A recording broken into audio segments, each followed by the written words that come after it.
We all know that in order to get that job of interest, we have to face, say it with me, the interview.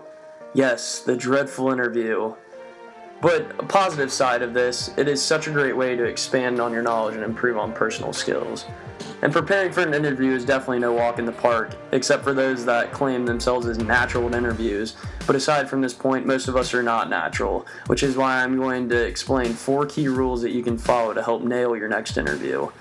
First rule, along with bringing your resume, of course, it is crucial to become familiar with the job description and qualifications for the job you're applying for. It may seem self-explanatory, but it is one of the most commonly overlooked aspects of the interview that can make or break your chances of getting hired. Research, and more research will help make future opportunities possible.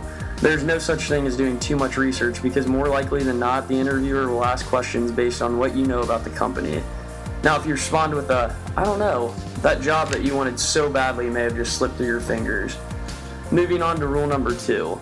And you may be thinking to yourself at this point, what does this guy have to say next? Strengths and weaknesses. You have to know them. An employer will ask, what strengths do you possess that you think will help benefit the company? And so many times, interviewees answer questions such as these without confidence because we don't normally think about personal attributes and flaws about ourselves.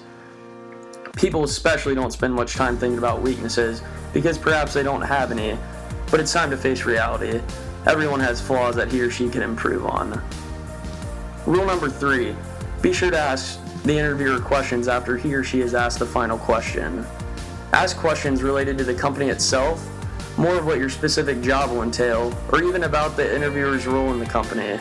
This backs up your interest in the job and shows that you are willing to learn more about the business. Lastly, there is no opportunity for second chances during an interview, so the last rule is about appearance. Dress to impress and make sure clothing is wrinkle-free. Know if your company is a more casual or formal environment.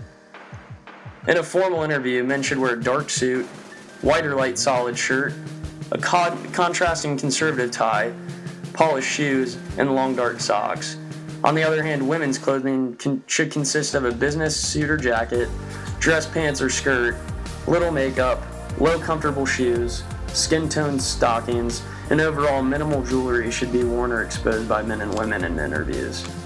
If you follow these 4 rules in your next interview, it will improve your chances of getting hired over another candidate.